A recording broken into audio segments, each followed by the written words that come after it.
Olá pessoal, salve Maria, Mãe de Deus. Eu sou Sandro Meirelles do Busca Santa. Antes de mais nada, agradeço ao Movimento Eureka nas pessoas do Padre Vânia, diretor espiritual, e da Marina Amado, presidente do Eureka, que nos cederam esse espaço nesse ano que o Eureka completa 50 anos, o Jubileu de Ouro. Esse espaço para que o Busca Santa pudesse fazer em parceria com o Movimento Eureka essa formação tão importante. Hoje vamos falar sobre as virtudes da masculinidade e da feminilidade. O Fábio, nosso amigo, nos ensinará um pouco mais sobre esse tema tão caro para nós católicos, nós cristãos. Tema caro desde sempre, né, Fábio? Verdade. Sobretudo nesses tempos. Gente, o Fábio Henrique Oliveira Silva é médico formado pela Universidade de Brasília. Há 12 anos é especializado em cuidados paliativos, em atuação no Núcleo de Atenção Domiciliar da Secretaria de Saúde do DF. Também é fundador da comunidade de leigos Fraternidade dos Filhos da Misericórdia. Quem está aqui online ou presencialmente, a gente vai abrir ao final da fala do Fábio perguntas, um espaço para você enviar para o Fábio responder alguma dúvida sua sobre o tema, então estejam à vontade. Fábio, seja bem-vindo. Obrigado por sua disponibilidade, pelo seu sorriso de sempre e pela sua amizade. Eu que agradeço. É com você. Muito obrigado. É sempre uma honra estar aqui, participando do Movimento Eureka, em sua evangelização, seu anúncio do Cristo. Então, somos irmãos de evangelização. Para mim é uma grande alegria estar aqui, ainda mais para falar sobre um tema que tem sido muito caro. Nos últimos meses e até anos, acredito que é o tema principal que tem me chamado para pregação, para partilha com jovens, com adultos e até mesmo com crianças. E eu creio que há uma necessidade muito grande, então, da gente entender por que tem sido tão urgente essa notícia, sobre a feminilidade e a masculinidade em nossa sociedade nos tempos atuais. Fiquei até impressionado que quando a gente começou a divulgar em parceria com o Movimento Eureka sobre esse dia específico que estamos aqui partilhando, aconteceu uma coisa interessante. Na hora que eu fui postar a mensagem com o folder do encontro, eu recebi uma notícia, um alerta, dizendo assim, tem certeza que deseja publicar essa mensagem? E mostrava assim que ela foi bloqueada já em 71 países. E eu fui olhando os países, que ela tinha sido bloqueada. Eu tirei um print no meu celular para guardar de recordação, para que eu sempre entenda o porquê que esse tema é tão importante, tão caro, e a gente precisa conversar sobre ele constantemente. Então, os países que foram lá proibidos incluía China, Maldivas, Nicarágua, Cuba, vários países, E eu fiquei pensando, cara, o que será que o Instagram filtrou como nocivo, como prejudicial para essa postagem? E no folder só tinha, assim, a palavra Busca Santa e tinha lá virtudes femininas, virtudes masculinas. Então, creio que são palavras que são hoje buscadas nas mídias sociais como algo perigoso, algo danoso. Danoso para quê? Para quem? Em que circunstância? Em que situação? Falar sobre virtude masculina, feminina, sobre família, sobre Deus, é um perigo. E realmente eu comecei a perceber, é um perigo sim, para algo que foi montado durante alguns séculos e hoje nós sofremos seus efeitos. Então, há um tempo atrás, na verdade, um grande, estupendo, remoto tempo atrás, quem ditava ao homem quem ele é, sua importância, sua alma, sua função, seu desígnio, era Deus. Hoje, isso não é mais o comum para as pessoas. Ao se perguntarem, passarem por problemas, situações diversas, consultam coisas mil. Por exemplo, uma filosofia, uma teoria, o que os séculos foram amontoando de conceito, de ciência, de sabedoria a respeito do homem, da mulher, da família, de si mesmos e de Deus. Teve até um certo dia que, na minha faculdade, eu fiz faculdade de medicina, foram muitos anos de formação naquele meio acadêmico. E é engraçado que para mim nunca foi conflitante lidar com a ciência e com a religião. Sendo um católico, sou fundador de uma comunidade de leigos e sou médico. Tenho essas duas coisas em mim. E o objetivo que fez as duas serem tão sólidas na minha vida é o amor que eu tenho justamente por Deus e pelos homens. Então eu descobri que aquilo que me fez encaminhado à medicina é o mesmo objetivo que me fez encaminhado a Deus: amor, desejo de sabedoria, desejo de saber quem eu sou, desejo de ajudar o meu próximo, que também deseja conhecer-se e conhecer a Deus. Então é um objetivo único. E na faculdade eu tive a oportunidade de perceber quanto tanto a medicina quanto a minha fé alimentavam em mim as respostas que eu sempre procurei. Mas lá mesmo, nesse meio acadêmico, certa vez um grande amigo falou assim para mim: Fábio, tá conseguindo manter a fé? E a minha resposta mais crucial foi: ao conhecer o corpo, conhecer como ele funciona, conhecer, desvendar seus mistérios palpáveis, eu tive mais contato também com aquilo que eu não palpo, que eu não vejo, que eu não sinto, mas é real, é concreto. Então, não só eu tenho conseguido manter a fé, como ela aumentou desde o meu primeiro dia de atuação no estudo da medicina, né? Então, eu acho que o corpo humano que nós temos, né, é uma carta de amor de Deus a nós. Quando a gente tiver qualquer tipo de confusão, de dúvida, basta, se a gente não olhar para a Bíblia, se a gente não olhar para a doutrina, ainda assim olharemos para o nosso corpo e entenderemos quem nós somos. Nós entenderemos quem nós somos. E não faz sentido nada que está posto aqui se não for por Deus. Se não for algo que me ordena, que tem uma lei em mim, que me projeta para a salvação, me projeta para a verdade, me faz compreender a verdade. Então, ele falou assim: eu não creio, né? Eu creio na ciência, eu creio no que é provável, no que eu posso testar no laboratório, naquilo que eu posso transformar num fenômeno. E eu perguntei para ele: você crê na ciência? Ele falou: sim, eu creio. Então você crê naquilo que você pode experimentar no laboratório e comprovar, testar, ver seus resultados, aplicar alguns meios e ver que funciona? Sim, eu creio nisso. Tá certo. Então você crê naquilo que você pode transformar num fenômeno? Então essa é a sua faculdade. Esse é o seu meio. Esse é o seu instrumento. Por meio deste instrumento, você não poderia afirmar nada a respeito de Deus. Porque se você não consegue transformar numa experiência científica Deus, então você não poderia dizer que Deus não existe. Porque ele está fora do seu nível de faculdade. Você não tem competência para afirmar sobre nada sobrenatural, apenas sobre fenômenos naturais.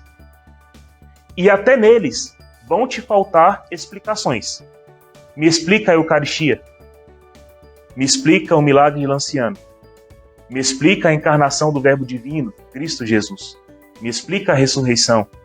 São todas coisas que Deus tornou carne, tornou materiais, tornou palpáveis, mas estão fora do escopo de investigação. Então, sim, a gente precisa entender que o nosso corpo é uma prova real, palpável, de que Deus nos ama, Deus sabe quem nós somos. A gente só precisa mudar a pessoa para quem a gente pergunta sobre quem nós somos. A gente precisa voltar a perguntar isso para Deus. E aí as perguntas e as respostas serão claras, muito nítidas. Quando que isso passou a ser nítido? Lá atrás, há muito tempo atrás, né? Com o primeiro homem e com a primeira mulher. Adão e Eva, quando estavam ali em plena comunhão com Deus e um com o outro, tinham plena consciência de suas virtudes, do que eles são, né? Não existia queixa, nem falta, nem sobra. O coração humano era plenamente contemplado por Deus. É isso que o Senhor mostra para nós naquela bela leitura do livro de Gênesis, nos capítulos 1, 2 e 3. Então, quando a gente olha para aquilo, a gente percebe como Deus nos dá as respostas, nos dá a chave. Por exemplo, Adão olhou para si e percebeu que não havia sentido completo na solidão. Deus olhou para todas as coisas e viu que tudo era muito bom. Mas ao olhar para Adão e ver que ele estava só, ele viu que isso não era bom. Não é bom que o homem esteja só. Afinal de contas, se você olhar para o seu corpo, você vai entender que você é chamado à comunhão com alguém. Por exemplo, que sentido teriam os seios nas mulheres se não fosse para vislumbrar a amamentação, a nutrição, o aconchego materno? Seria uma coisa um tanto insensata. Para que serviria aquilo? Ou para o que serviria a nossa fala, o logos, o sentido que nós queremos dar às coisas por meio da palavra, se não tivesse quem ouvir, por meio de ouvidos? Não faz sentido também que eu tenha mais ouvidos do que boca, porque parece que eu sou um ser de mais escuta do que de fala, do que de expressão. Então, tudo em nosso corpo tem um sentido espiritual. Isso em Deus é óbvio, é claro. Então, Deus, vendo que Adão estava só, fez repousar sobre Adão um grande sono. Isso é extremamente simbólico e verdadeiro para nós, ao mostrar que Deus nos conhece, sabe nos sondar. Portanto, não está na busca cega do homem por seus apetites, por seus caprichos, que ele vai descobrir quem ele é. Por isso Deus fez Adão repousar sobre um grande sono. E Adão repousou. Ali Deus fez uma sondagem de tudo que está no coração de Adão, de tudo que compete em suas faculdades. Ele tirou então um pedaço da costela de Adão, fechou com carne e ali fez-se a primeira mulher, Eva, sua esposa. Ao despertar deste sono, estava extasiado Adão com o que via. Esta sim é carne da minha carne, osso dos meus ossos, sangue do meu sangue. Ou seja, o que Adão tinha visto em seu corpo antes de Eva, antes que Deus contemplasse a verdade plena para Adão? Ora, ele viu que ele era superior aos animais. Porque pensava, porque tinha uma inteligência universal que compreendia Deus de maneira diferente que os bichos. Ele também tinha uma vontade diferente, não programada, igual a dos bichos. Então ele era superior ao porco, à galinha, à ave, à baleia, ao leão, superior a tudo isso. E não encontrou em nada disso uma auxiliar em semelhante dignidade, em semelhante amor, em semelhante verdade. E isso, meus irmãos, a gente consegue contemplar também na nossa vida. Por exemplo, uma vaca, o padre Paulo Gustavo é que dá sempre esse exemplo. Uma vaca, dando para ela um pasto, um boizinho, um bezerrinho, alguma coisa para ela ruminar, ela nunca vai se sentir insatisfeita com a grama que rumina. Ou se você levar ela para o shopping, ela não vai passar várias horas do dia procurando qual vestido é melhor ou qual perfume mais lhe agrada. Ela não tem essas ânsias, essa sede, ela não tem uma vontade apurada, nem uma inteligência intuitiva. Para ela, aquilo ali basta. E a sua existência é completa na vida material. Já o homem não. O homem sente saudade, solidão, sente e intui a necessidade de ter um sentido de vida, de encontrar o seu propósito na vida. Isso é muito humano. Por isso, nós, homens, ao olhar para o nosso corpo, para a nossa mente, os nossos sentimentos, para a nossa alma, a gente vai entender. Eu me destaco das outras coisas. E ao encontrar alguém semelhante a ele, ele entendeu que eram da mesma natureza. Essa é carne da minha carne, osso dos meus ossos, sangue do meu sangue. Por quê? Essa intui Deus. Essa contempla o Senhor. Essa abriga a verdade da mesma maneira. Essa está em mesma dignidade, pensante, volitiva. Essa é também parte de mim. Isso é a visão mais bela que você pode ter a respeito da sua masculinidade e da sua feminilidade. É que você se veja como um dom para o outro. Que você veja que tudo neste mundo realmente está em uma condição um tanto inferior a você mesmo. Sim, você é um dom diferenciado para este mundo e para o sexo oposto. Tudo em você agora tem um complemento no outro. Olha que bonito. Para Adão, talvez, até então, não fizesse sentido que sua genitália fosse externa. Que ele tivesse pênis ou testículo, que ele tivesse tantos músculos. Mas agora parece fazer mais sentido. Os músculos que ele tem em abundância, Eva, sua esposa, tinha em contornos. O órgão que ele tinha externo era um órgão perfeito para a cópula. Ou seja, não era algo totalmente sem sentido que os órgãos dele fossem externos se os dela eram internos. No corpo já se entende o desígnio do que eu sou e do que o outro é para mim. Eu sou um dom que o outro não tem. O outro é um dom que é complementar ao meu. Nossa união é mandatória para significar nossa existência. Portanto, meus irmãos, quem fez isso?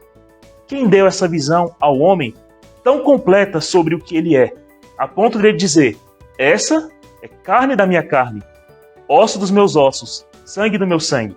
Ora, Deus. Deus tirou isso dele mesmo. Deus o fez chegar a essa conclusão. Deus o fez viver essa alegria. A mesma coisa, meio que de instantânea, ele deu o nome a ela, porque esse nome não existia antes. Então, Deus constituiu a verdade, o homem compreendeu essa verdade, transformou ela em palavra e disse: será mulher.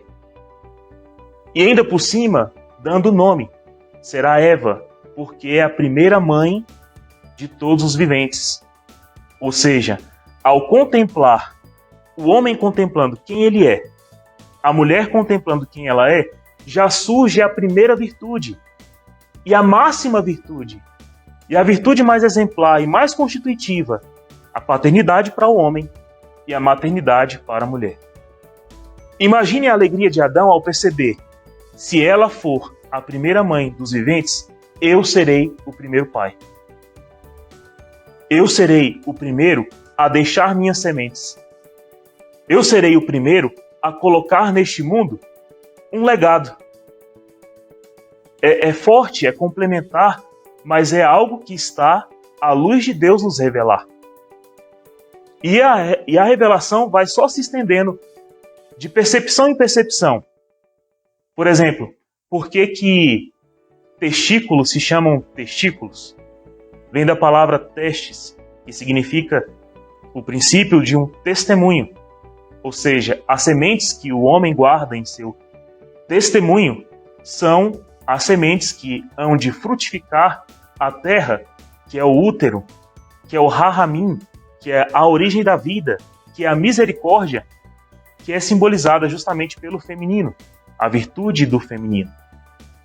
Então, assim como nós temos a virtude masculina, dizendo que o homem, se assemelha àquele que dá testemunho, que se prontifica a reunir o melhor de si, que se prontifica a fertilizar a terra, fertilizar o feminino, dar condições à maternidade, proteger essa maternidade com sua força, com sua robustez, com seus músculos, ao mesmo tempo, faz também a mulher perceber que ela tem uma virtude de Deus em si, que é a de abrigar o testemunho, fazer o testemunho crescer, deixar a semente brotar.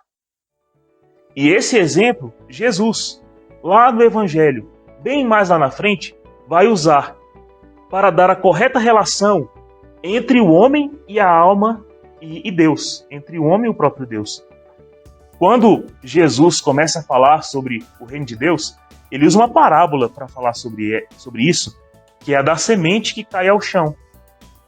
Ou seja, o semeador, que é o Cristo, retira suas boas sementes, que são seu testemunho, sua palavra, sua vontade, semeia no coração humano, que é aqueles vários tipos de terreno, e em cada tipo de coração cresce um fruto a depender da abertura. Se o coração era muito seco, muito árido, a semente, que é a palavra, brota, mas não cresce em raiz e logo morre. Se a semente cai num terreno que é muito rodeado por arbustos, por outras plantas, a semente cresce, mas é afobada pelas preocupações da vida, pelo mundanismo, pelo pecado, e ela não consegue crescer. Tem ainda aquele tipo de terra que a semente cai e o demônio vem e rouba. Ela não teve tempo nem de gerar os primeiros bens, as primeiras vidas, o primeiro fruto. Ela é logo roubada. E existe a boa terra, que a semente cai e gera frutos, 1 por 100, por 70, por 30. Ora, meus irmãos, Jesus está mostrando aqui sua virtude masculina. Como homem, como Senhor, como mestre, ele está mostrando que ele tem pleno conhecimento de seu testemunho, de suas testes. Ele recolhe o melhor dessas sementes, dispersa sobre os corações, constantemente, independente se o coração se abre ou não. E ainda por cima, ele protege essa semente. Ele dá força para que ela cresça, por meio de sua força, de sua constância, de sua assistência. Jesus sempre assistiu àqueles que ele chamou à conversão. Jamais abandonou nenhum dos seus.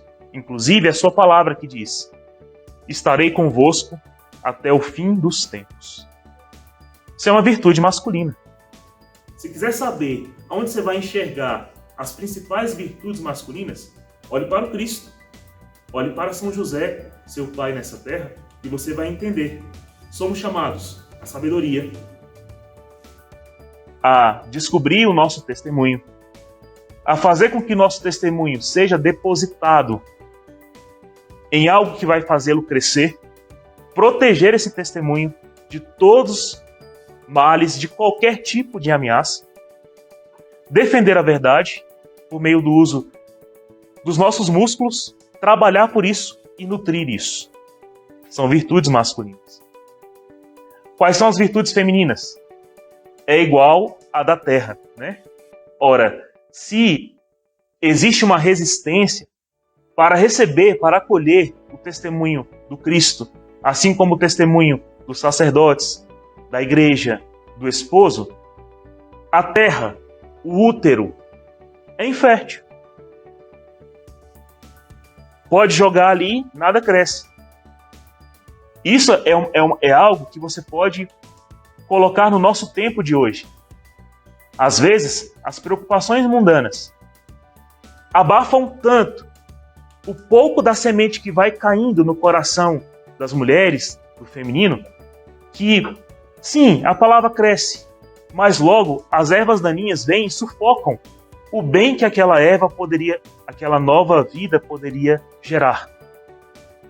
Ou então, as mulheres têm sido tão violentadas desde o princípio, desde desde as primeiras ideias modernas a respeito do feminismo, que a semente não chega nem a brotar. Ela cai no terreno e o demônio logo vem lá e rouba.